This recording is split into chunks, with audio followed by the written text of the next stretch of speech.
So yes, today we are going to discuss a topic called stroke. So this stroke is also called as cerebrovascular attack. That means a cerebrovascular attack. This is not heart stroke, this is brain stroke. Okay.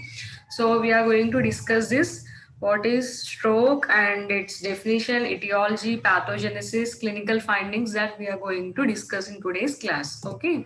So coming to the definition according to World Health Organization, so it is defined as stroke involves abrupt onset of focal neural deficit that lasts at least 24 hours. It may be presumed to be of vascular origin. That means stroke is nothing but it is a sudden onset of some focal neurological deficit that lasts at least for 24 hours, and it is caused due to vascular origin. That means it is due to any changes in the vasculature of brain.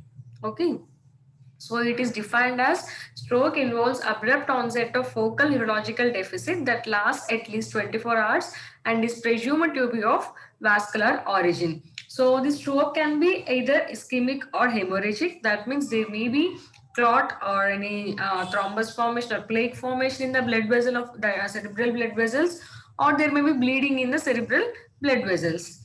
And then there is another term called transient ischemic attack. So what is transient ischemic attack? So it is also a focal neurological deficit, but here it lasts less than 24 hours. Usually, like example, near about 30 minutes, and again, if the patient becomes normal, that we call it as transient ischemic attack. So it has complete recovery without any medications, and the attack is usually sudden, and it has a tendency to recover and may herald thromboembolic stroke.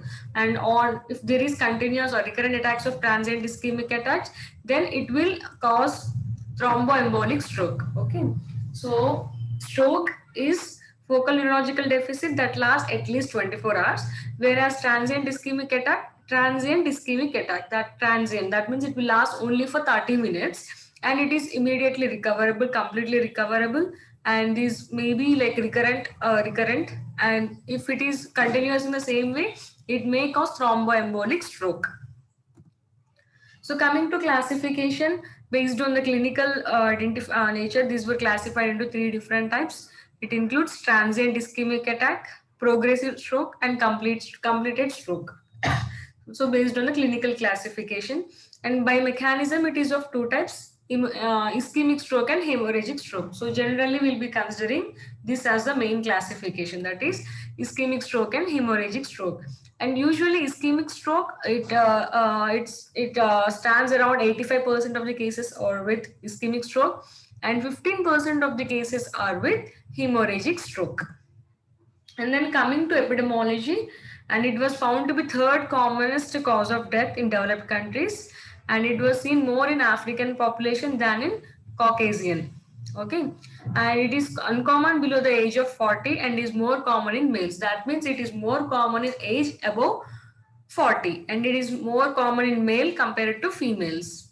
And the death rate was found to be 25%, and stroke is decreasing in the 20, 40, 60 age range as hypertension is treated. That means if the patient is having stroke, and if he is of about 40 to 60 years of age, and in that condition, if hypertension is treated, then the risk of stroke is decreasing. So it's better to, so hypertensive patients, if their hypertension is in control or blood pressure is in control, then they will be then there is a less risk of developing this stroke. And in elderly, it remains a major cause of mortality and morbidity. So in elderly patients, mostly the death is mainly due to this stroke.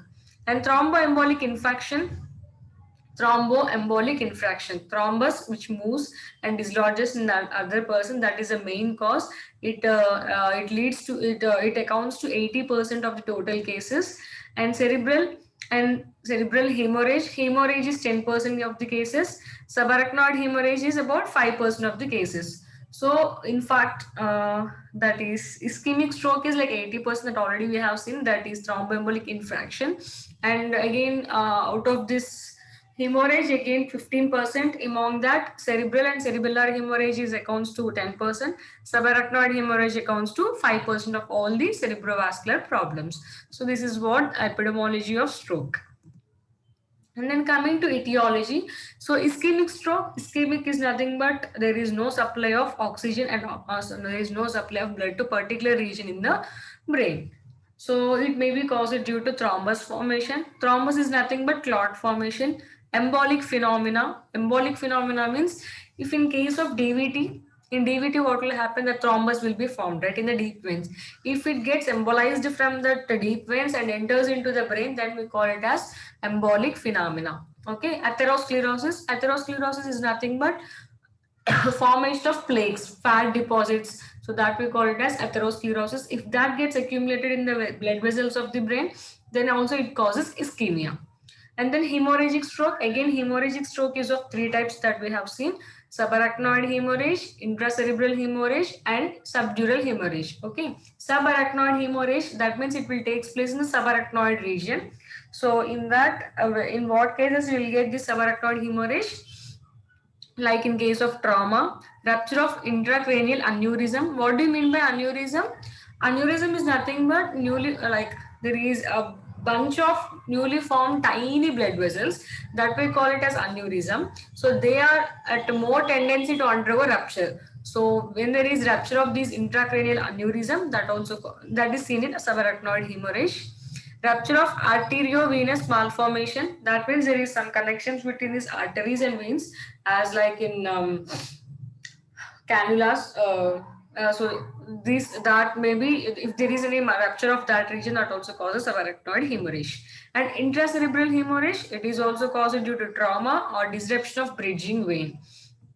And subdural hematoma, blood vessel rupture within the brain parenchyma, and it is seen in especially in uncontrolled blood pressure, that is excessive, like emergency hypertension. In that situations it causes subdural hematoma. So uncontrolled hypertension causes subdural hematoma. Okay, and then coming to pathophysiology. So ischemic stroke, that we have seen that like near about 85% of the strokes were caused due to ischemia, or either due to either local thrombus formation or any clot that is occluding a cerebral artery, any clot or embolus which is occluding the cerebral artery, that causes ischemic stroke. So first is carotid atherosclerotic plaques. So atherosclerotic plaques are nothing but fat deposits which forms a plaque that may rupture, resulting in collagen exposure. So when these atherosclerotic plaques were ruptured, they will expose this collagen. So when this collagen is exposed, it causes platelet aggregation and then causes thrombus formation. Okay. So carotid atherosclerotic plaques, when they get ruptured, so then this collagen is exposed. When collagen is exposed, our body will immediately release these platelets. So platelet will get aggregated and thereby it leads to formation of thrombus, that is blood clot. Okay, and the clot may cause local occlusion. So it may obstruct. Occlusion is nothing but it may stop the flow of blood either locally or dislodge and travel distally. That means it may stay there only and causes occlusion, or sometimes it may move from that region and move to and travel distance and causing occluding blood vessel, eventually occluding a cerebral vessel. And then in cardiogenic embolism, so in case of cardiogenic embolism, that means embolism due to some it is of cardiogenic origin. So stasis of blood flow into atria or ventricles leads to formation of local clots. So cardiogenic embolism, that means embolism is produced from this cardiac region. So when there is stasis, that means when there is stoppage of blood flow either to atria or ventricles, then what will happen? Because of the stasis, blood thickening will takes place, leads to formation of blood clots. If they get dislodged from that atria or ventricles and move to the cerebral arteries or cerebral veins, then it causes cerebral occlusion. So that we call it as cardiogenic embolism. Okay, and thrombus formation and embolism results in arterial occlusion. So usually takes place in the arteries, decrease in the cerebral blood flow.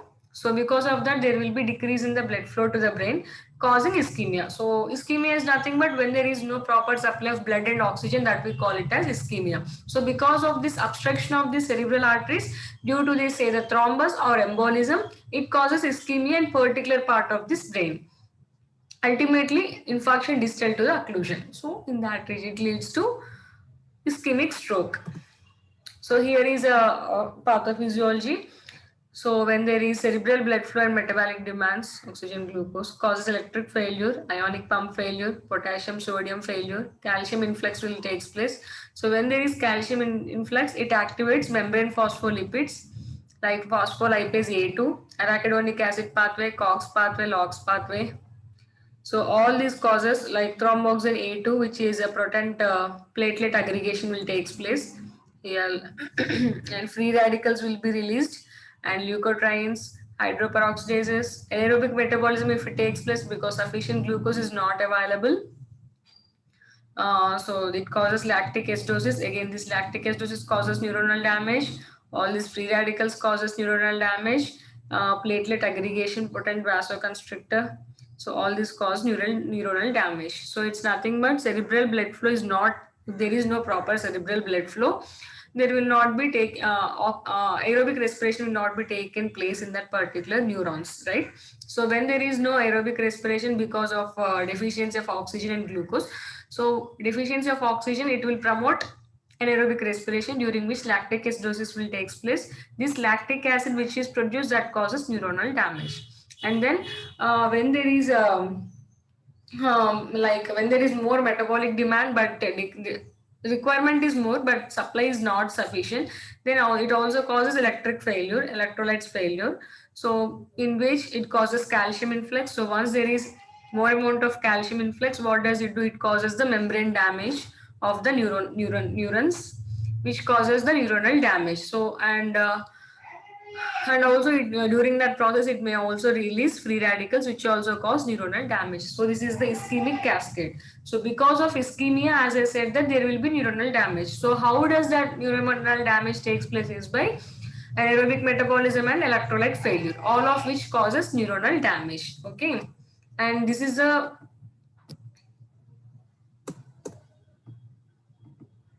so if you see this is the common carotid artery. So carotid stenosis means here this is a normal blood flow.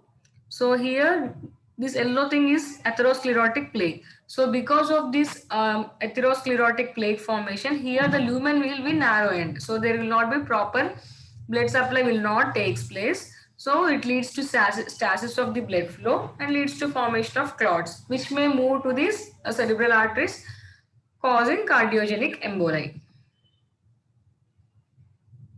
Okay, and then hemorrhagic stroke. So it includes subarachnoid, intracerebral, and subdural hematomas.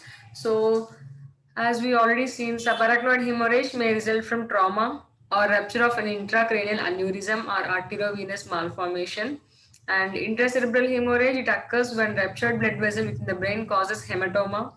So hematoma is nothing but when the blood vessel, large blood vessel ruptures, it will cause bleeding and it will forms a mass-like thing that we call it as hematoma. So this is usually caused due to trauma. And blood in the brain parenchyma damages surrounding tissue. So when this hematoma is produced, this hematoma causes damage to the surrounding tissue through a mass effect. As I said that hematoma is large amount of blood released due to bleeding of that, due to damage of that vessel. So that because of this mass, it causes damage to surrounding tissue and neurotoxicity of blood components and their degradation products. So as this blood was released, their degradation products and these blood components causes the neuronal damage. This will be seen in intracerebral hemorrhage. Okay, and then hemorrhagic stroke can result in abrupt increased intracranial pressure. So as there is increase in the blood, like increase in the releasing of this blood due to hemorrhage, so it causes increased pressure in this intracranial region. So that thereby it causes increased intracranial pressure leading to herniation and death. So because of this increased intracranial pressure, it causes herniation. That means it causes the herniation of brain into this intracranial space, causing this death. So this is how hemorrhagic stroke takes place. So in this picture you can see stroke, ischemic and hemorrhagic. So hemorrhagic, it is due to interruption of blood supply, direct neurotoxicity effects. Direct neurotoxicity effects can be seen in hematoma, that is in intracerebral hemorrhage, tissue compression, that is also seen in hematoma. So interruption of blood supply. So all these causes this hemorrhagic stroke. And because of this interruption of blood supply, it also causes ischemic stroke. In ischemic stroke, blood-brain barrier will be disrupted. Anaerobic respiration takes place. Anaerobic respiration causes lactic acid production, which causes neuronal damage. When blood-brain barrier is disrupted, it causes increase in the intracranial pressure. Again, it causes ischemic stroke, and the reactive oxygen species will be released, which causes apoptosis of neuronal cells, and also it causes release of excitatory neurotransmitters like glutamate. So these were the things that will take place during the stroke. If you see this picture, this black color region is the area of ischemia. That means where to which region there is no supply of blood and oxygen. So these were the normal blood vessels where there is good supply of blood and oxygen. So this region of the brain has no supply of blood and oxygen, that we call it as area of ischemia. So this is a cerebral artery. So why does it takes place? So when there is clot in this or obstruction in this region, then it causes blockage of blood supply over there. So if you consider this here, atherosclerotic plaque and blood clot. So due to the formation of this atherosclerotic plaque and blood clot, usually the blood has to flow in the same way, and also here it should go this way. But because of this obstruction, occlusion, the blood supply cannot be taken place in this region. So because of that, there will be ischemia. So this blockage stops the blood supply to an area of brain, leading to ischemia, that is lack of oxygen, and eventually necrosis of that region and death. And hemorrhagic stroke, here if you see this is the hematoma.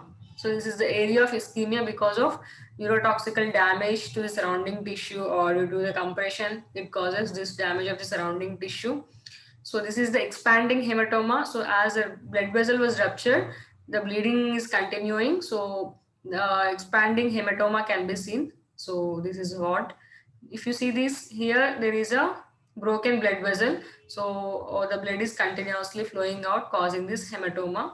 So it releases, because of these blood components and degradation products, it causes ischemia in the surrounding tissue, and also mass effect on the surrounding tissue, causing the damage. So the rupture of blood vessel leads to compression of brain tissue from expanding hematoma. This reduces blood supply to the tissues and leads to ischemia. Okay. So this is the pathogenesis of hemorrhagic stroke. And then coming to clinical presentation. So generally, the patients will be unable to explain their complaints because of this neurological deficit.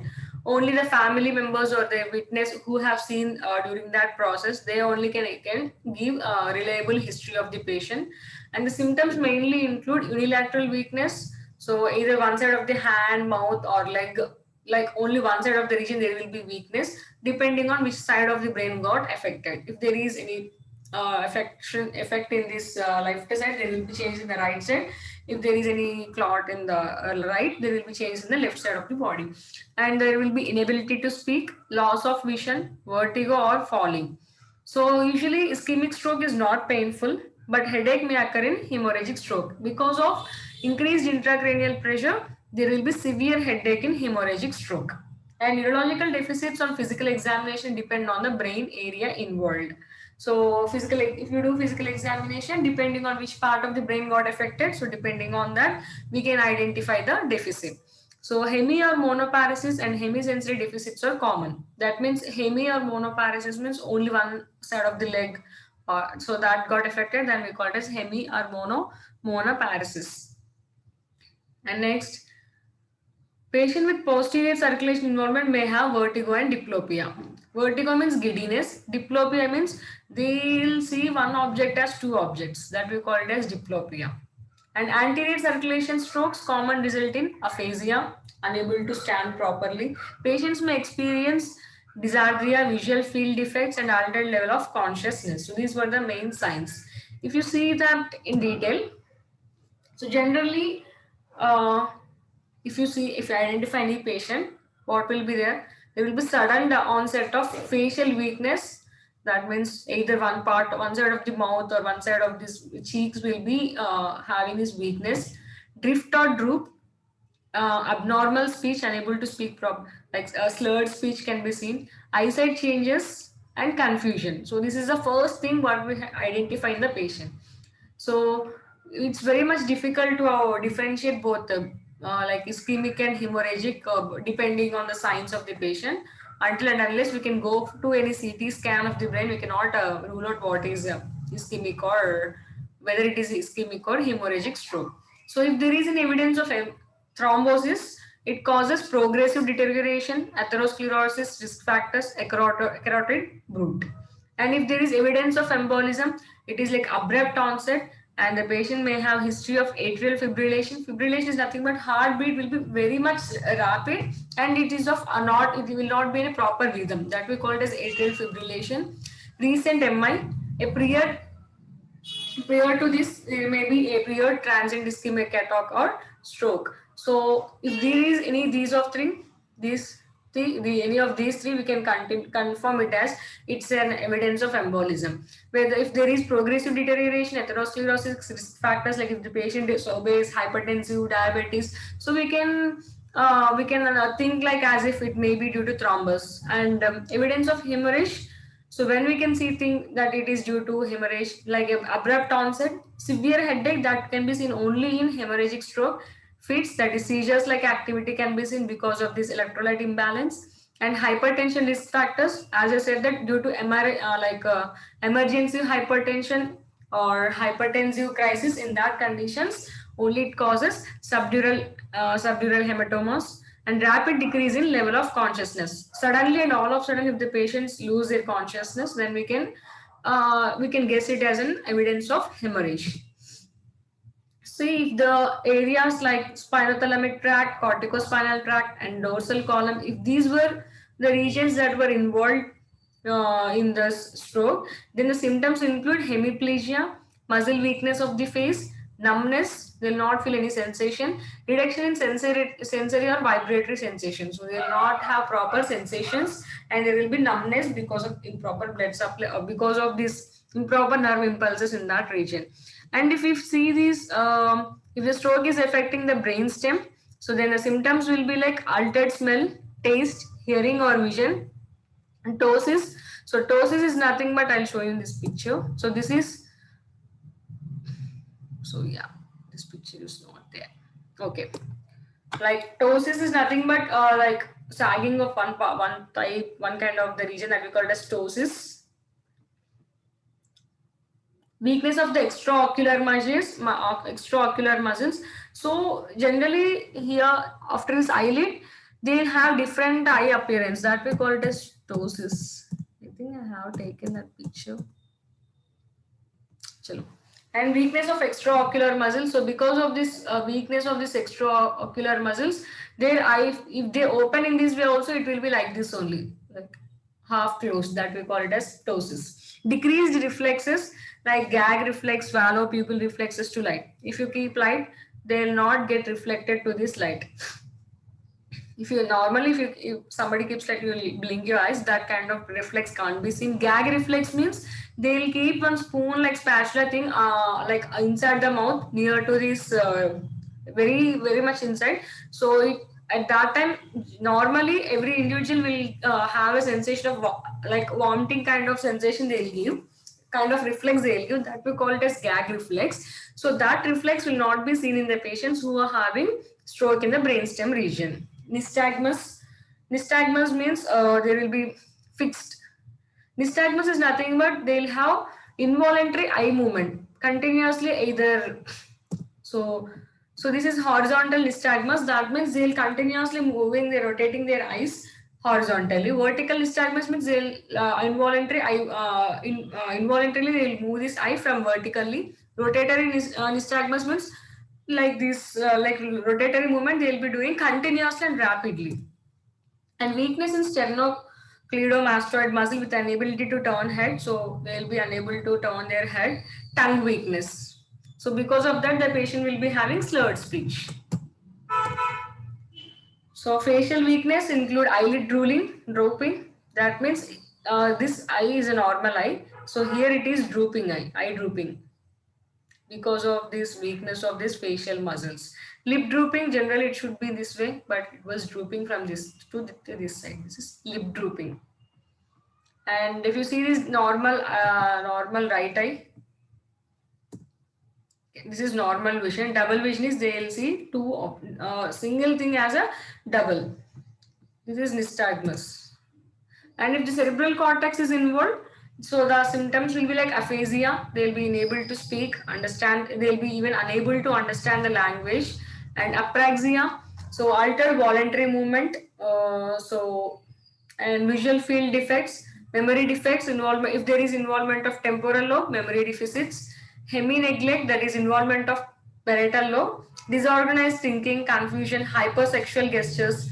So these can be seen with the involvement of frontal lobe.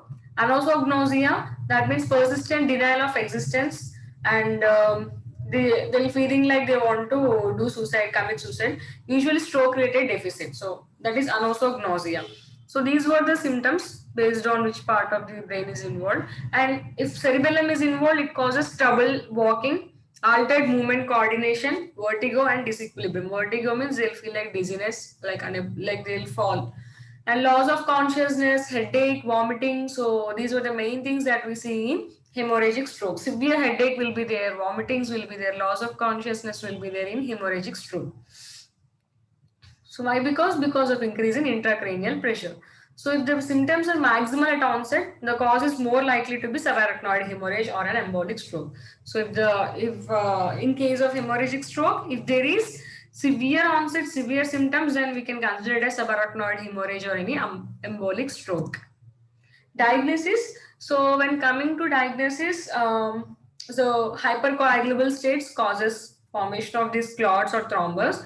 So how can we identify there is hypercoagulability? When there is more coagulation, then only it causes clots, right? So for that, we'll be going for three kind of tests, that is protein C, protein S, and antithrombin 3. So when if these levels are elevated, indicates that the patient is at hypercoagulable state. So he is at risk of developing ischemic stroke. And then antiphospholipid antibodies, it's better to do this test for the patients who are more than 50 years and who have multiple venous or arterial thrombotic events. Like if they are having DVT in that conditions, we can go for this antiphospholipid antibodies. And then CT scan and MRI scan, very much important, which can differentiate or which can identify whether it is infarction or any hemorrhage. So that can be done with CT and MRI. So generally, normal CT scan should be done. Contrast should not be used. Carotid Doppler. So Doppler studies will identify, like in Doppler, what will they do? They will inject one kind of dye through blood vessel.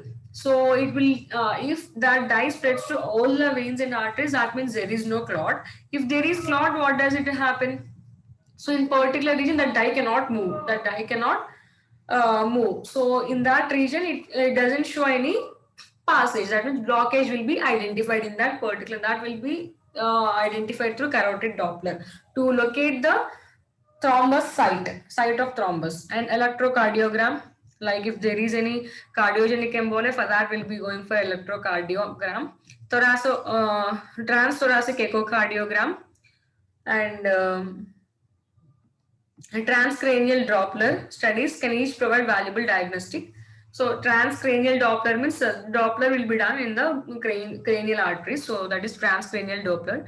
So the studies can provide valuable diagnostic information. So all these were the scannings like CT, MRI, carotid Doppler, ECG, transthoracic Doppler, transthoracic echocardiogram. So these were the scans, and laboratory tests include protein C, protein S, antithrombin 3, and antiphospholipid antibodies. So these were the tests that will be done to differentiate whether it is ischemic stroke or hemorrhagic stroke. So this is all about introduction, pathogenesis, and clinical presentation of stroke.